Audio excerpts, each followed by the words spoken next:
इंदौर में गरबा देखने गई 11 साल की बच्ची की रहस्यमय मौत का पुलिस अब तक खुलासा नहीं कर पाई है। गोलीकांड का पुलिस के हाथ अब तक कोई सुराग नहीं लगा, जिसके चलते शुक्रवार को भाजपा विधायक रमेश मेंदोला परिजनों के साथ पुलिस कमिश्नर कार्यालय पहुंचे, जहां उन्होंने ज्ञापन सौंपा और जिसमें आरोपियों को गिरफ्तार करने के साथ ही ड्रग्स के खिलाफ विशेष अभियान चलाने की मांग की। 37 गरबा देखने के दौरान 11 साल की बच्ची माही शिंदे की रहस्यमय तरीके से गोली लगने से मौत के मामले में पुलिस खाली हाथ है। शुक्रवार को बच्ची के परिजन विधायक रमेश मेंदोला से मिले और सारा घटनाक्रम बताया। इस दौरान रहवासियों ने विधायक को बताया कि क्षेत्र में जमकर नशाखोरी हो रही है। क्षेत्र के कई बच्चे ड्रग्स की गिरफ्त में हैं और इनसे उनके परिवार भी बर्बाद हो रहे हैं। ड्रग्स को लेकर स्थिति यह है कि उसके सेवन के बाद लड़के मरने मारने पर उतारू हो जाते हैं। इसके बाद विधायक मेंदोला के नेतृत्व में विधानसभा के सारे पार्षद पुलिस कमिश्नर कार्यालय पर एकत्रित हुए और उन्हें वस्तु स्थिति से अवगत कर। देखिए, ये जो बच्ची है माही संतोष शिंदे करके 11 साल की बच्ची है, 6ठी क्लास में पढ़ती है, शारदा नगर में निवासी है। अपनी माँ के साथ वो गरबे देखने गई थी। गरबे देखने के दौरान बीच में ऊपर से कहीं से उसको गोली आई और उसके सिर में लगी। पहले तो पता नहीं चला माँ को कि कुछ फट करके आवाज़ आई और माँ उसको लेके दवाखाने गई। दवाखाने जाने के बाद वहाँ उसका इलाज चला और फिर MRI हुई तो उसमें पता चला कि इसमें गोली लगी उसको, तो गोली नहीं लगी तो उसका इलाज वहाँ चलता रहा, पर सिर में गोली लगने के कारण बच्ची बच नहीं पाई। और वहाँ जिस तरह का वातावरण है उस क्षेत्र में जो पूरा है, पूरा गुंडागर्दी वहाँ चरम पर है। वहाँ जो ड्रग्स है, ड्रग्स की भी काफ़ी सप्लाई उस क्षेत्र में काफ़ी होती है, जिसके कारण तकलीफ इस तरह की गुंडागर्दी होती है। वहाँ ड्रग्स पी के लोग चाहे जिसको मारने लगते हैं। तो हम आज पुलिस प्रशासन से मिलने आए कि बेचारी 11 साल की बच्ची का क्या दोस्त था, उसकी माँ का क्या दोस्त था। गरबे देखने गई थी, कोई किसी से विवाद नहीं, किसी कुछ नहीं, और बच्ची माँ की गोद में खेलते मतलब बेटे पास में बैठे बैठे चली गई। तो ये बड़ी दुखद घटना है और मतलब अब तो ये भी लगने लगा कि लोग गरबे में आएंगे कि नहीं आएंगे। इस तरह के अगर बच्चों के साथ गोलियां लगेगी चलेगी और कोई पकड़ाएगा नहीं। कुछ गुंडे हैं जिन्होंने गोलियां चलाई और पकड़ा भी नहीं रहा। तो ये मतलब एक बड़ी दुखद घटना और मतलब एक शर्मसार करने वाली घटना है। हम सब दुखी भी हैं उससे, पूरे क्षेत्र के नागरिक दुखी हैं कि, और अपने मन में सब लोग मन में असुरक्षा की भावना भी आई कि छोटे छोटे बच्चों को हम कहीं भेजे कि नहीं भेजे। और वो तो माँ के साथ भी थी और पूरी मतलब अच्छे भले खेल रही थी। और इतनी दुखद घटना के कारण जो जिस कारण से वहाँ आए, हमने पहले भी शिकायत करी है पुलिस विभाग, कई बार हमने शिकायत करी कि ड्रग्स वहाँ को बिकती, असामयिक तत्व वहाँ लोग आते रहते हैं, गुंडागर्दी है। चाहे रास्ते में अभी एक महिला से वहाँ पर चलती हुई महिला से मोबाइल छीन लिया, लोगों से मोबाइल छीनने की घटना है, पैसे छीनने की घटना है। ड्रग्स के लिए वहाँ मतलब काफ़ी पूरे क्षेत्र में ड्रग्स हर गरीब बस्ती में जहाँ आप देखो चारों तरफ ड्रग्स का माहौल है और कोई असामाजिक तत्व है। दादा, आपकी सरकार है, आप ही को ज्ञापन देना आना पड़ रहा है, क्या कारण है? ये जो चीज़ें हैं वो बताना सरकार को तो बताना आना पड़ेगा। जो चीज़ें घटनाएं हो रही हैं, दुर्घटनाएं हैं, तो बैठ के बात करना है, कोई प्रदर्शन करने नहीं आए।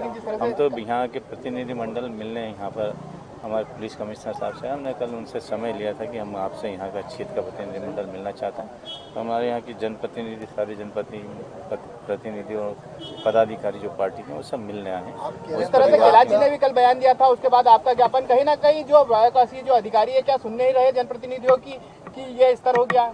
नहीं, सुन रहे हैं, इसीलिए तो आए हम यहाँ पे। कल बात भी हुई, पुलिस ने कार्रवाई भी करी, वो पूरी जांच भी कर रही, पर अब वो कहाँ से गोली आई, कैसे लगी है, उसकी वो जांच सब चल रही है। अब वो पुलिस उसमें लगी भी। कमिश्नर साहब भी चिंतित। इस तरह की स्थिति बनी हुई है दादा, इंदौर के कई जगहों पर घटना हो जाती है लेकिन थाना प्रभारी बिना शिकायत के रवाना कर देते हैं फरियादियों को। क्या आने वाले दिनों में मुख्यमंत्री को पूरे मामले की शिकायत की जाएगी? इससे नहीं, सब सारी जानकारी मुख्यमंत्री जी के उसमें भी रहती है, सब हम बताते भी हैं क्षेत्र की समस्याओं को लेकर। पर ये घटनाएं, मानवीय घटनाएं जो होती है, लोग जो ड्रग्स के नशे के कारण जो है, ये सारी जो चीज़ें घटनाएं होती हैं, जो ड्रग्स से जो बिकता है, जो सस्ता घरों में पुड़ियाँ जो बिकती हैं, उसके कारण ये होता है। इस पर जब तक कंट्रोल नहीं होगा तब तक घटनाएँ रुकेगी नहीं। हमारा सब आज पुलिस कमिश्नर साहब से यही निवेदन करने आए कि जो ये घटनाएँ होती हैं वहाँ पर, जो ड्रग्स हैं, जो माफिया हैं, उन पर कड़ी कार्रवाई करें और ड्रग्स की जो अवैध रूप से बिकती हैं और जिसके कारण परिवार बिगड़ रहे हैं, बच्चों का जीवन भी खराब हो रहे हैं, नौजवान जो गलत लाइन में जा रहे हैं उसको दरअसल शहर में पुलिस कमिश्नर प्रणाली लागू होने के बावजूद भी शहर में हत्या, लूटपाट, डकैती जैसे अपराध सहित मादक पदार्थों की तस्करी के मामले लगातार सामने आ रहे हैं। और ऐसा ही एक ताज़ा मामला हीरानगर थाना क्षेत्र में रहने वाली शिंदे परिवार की 11 वर्षीय नाबालिग बच्ची माही के सिर में गोली लगने के मामले के बाद पुलिस की कार्यप्रणाली पर सवालिया निशान खड़े किए जा रहे हैं। कई घंटे बीतने के बावजूद भी अभी तक पुलिस की 315 बोर के बंदूकधारी की तलाश और लिस्ट के अनुसार पूछताछ की बात कह रही है। इस पूरे मामले को लेकर विधायक रमेश मेंदोला द्वारा पीड़ित परिवार के साथ कमिश्नर कार्यालय पर पहुंचकर पुलिस कमिश्नर को जल्द कार्रवाई करने के लिए ज्ञापन सौंपा है और सवाल खड़े किए हैं कि शहर में मादक पदार्थों के मामले भी लगातार बढ़ रहे हैं, इससे कि युवा इसकी जद में आ रहा है। तो उसी पर लगाम लगाने के लिए हमारे निवेदन करना है। दादा, इस मामले में कहाँ फेलवर दिखता है? अब 2-3 दिन हो गए हैं, हम लोग आरोपी तक नहीं पहुँच पाए। अब ये एक तो घटना अज्ञात है ना, किसी के सामने तो हुई नहीं, या तो कहीं ऊपर बिल्डिंग से चली है, क्या आमने सामने की गोली नहीं चली है। मुझे नहीं लगता कि क्योंकि आमने सामने लगती तो माथे पे लगती, ऊपर से सिर पे लगी है। मतलब कहीं बिल्डिंग के ऊपर से कहीं कोई फायरिंग कर रहा होगा, या कोई कहीं गुंडे बदमाश भी रहते हैं जो गोली चलाने के जिनको शौक रहता है अपने को, तो वो भी है। या तो गुंडे बदमाशों ने ऊपर से फायरिंग की होगी और फायरिंग ऊपर की और गलती से गोली नीचे आके लग गई हो कुछ। लेकिन दादा, इस घटना में भी जो परिजन पूरे मामले की शिकायत लेकर पहुंचे थे उनको भगा दिया गया था, उनकी शिकायत की सुनवाई नहीं की गई थी, बल्कि गोली चलने की घटना से भी अधिकारी मना कर गए थे। नहीं, ऐसा नहीं। मेरी पुलिस कमिश्नर साहब से बात हुई थी, रात को भी बात हुई थी, उसी दिन रात को बात हुई थी, दूसरे दिन भी बात हुई थी। पुलिस पूरी मुस्तैदी से इसमें लगी कोशिश कर रही है और जल्दी मेरे को लगता है कि जिस तरह पुलिस विभाग इसमें सक्रिय है, जल्दी आरोपी तक पहुंच भी जाएंगे। और हम अपने जो मन का है, क्षेत्र के नागरिकों का जो समस्या है, जो दर्द है, वो बताने हैं पुलिस कमिश्नर साहब का है।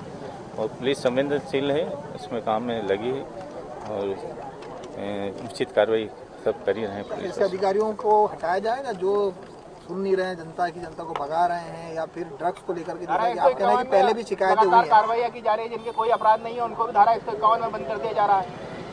हाँ, हम जिस समस्या को लेकर आए उस समस्या में बात करें, आप तो पूरी पुलिस प्रशासन पे बात। हम तो अभी जिस समस्या को लेकर आ रहे हैं तो हमारे यहाँ के पुलिस प्रशासन, मतलब ऐसा नहीं कि सब अच्छा काम कर रहे हैं, पर ऐसी घटनाएं जो गुंडे बदमाश करते रहते हैं, जो ड्रग्स के नशे में जो करते हैं, अब ये तो पता नहीं रहता ना कौन ड्रग्स कर रहा है, कौन क्या कर रहा है, और उसके कारण जो ड्रग्स लेते हैं उसके कारण जो घटनाएँ होती हैं, उसके कारण ये ऐसी परिस्थितियाँ बनती हैं।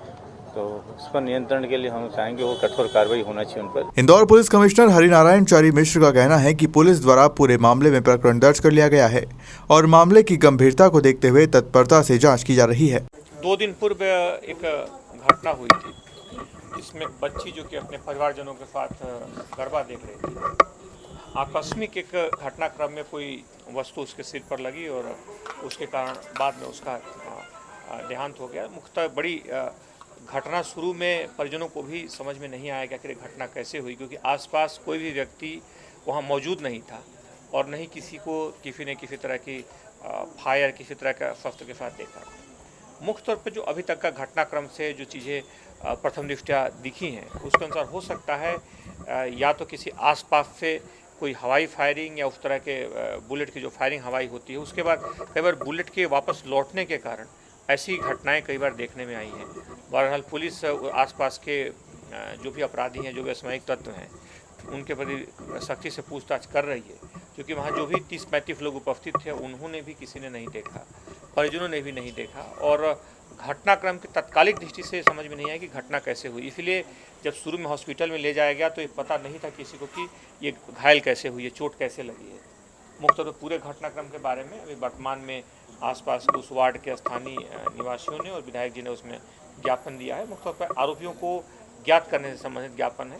पुलिस इस मामले में पूरी तरीके से सतर्कता से काम कर रही है। इसमें एक विशेष टीम भी गठित की गई है।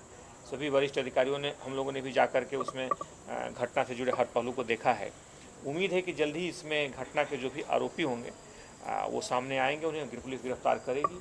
वर्तमान में इसमें 304 आईपीसी के अंतर्गत प्रकरण भी पंजीबद्ध कर लिया गया है। सर, इसमें एक ड्रग्स को लेकर के, असामाजिक तत्वों को लेकर के भी जिक्र किया गया है। विभाग ने कहा कि ड्रग्स कहीं ना कहीं जो है बड़े पैमाने में क्षेत्र में है, असामाजिक तत्व। उस मोहल्ले में उन्होंने ऐसा बताया कि कुछ लड़कों की ऐसी शिकायत है, उसमें कार्रवाई की गई है। वर्तमान में हमने उनसे कुछ नामों का बताया कि अगर कोई भी शिकायत ऐसी आती है तो पुलिस ने यहाँ पर ड्रग हेल्पलाइन, नार्को हेल्पलाइन भी इंदौर पुलिस ने शुरू किया है और उसमें सैकड़ों कार्रवाइयाँ की गई हैं। जैसे भी आती है सूचना तत्परता से उसमें कार्रवाई की जाती है। तो मुख्य तौर पे इस तरह के मामलों को लेकर के पुलिस जीरो टॉलरेंस पे काम कर रही है, लेकिन फिर भी ये घटना पुलिस के लिए चैलेंजिंग है, चुनौतीपूर्ण है, क्योंकि आरोपी इसमें अज्ञात है।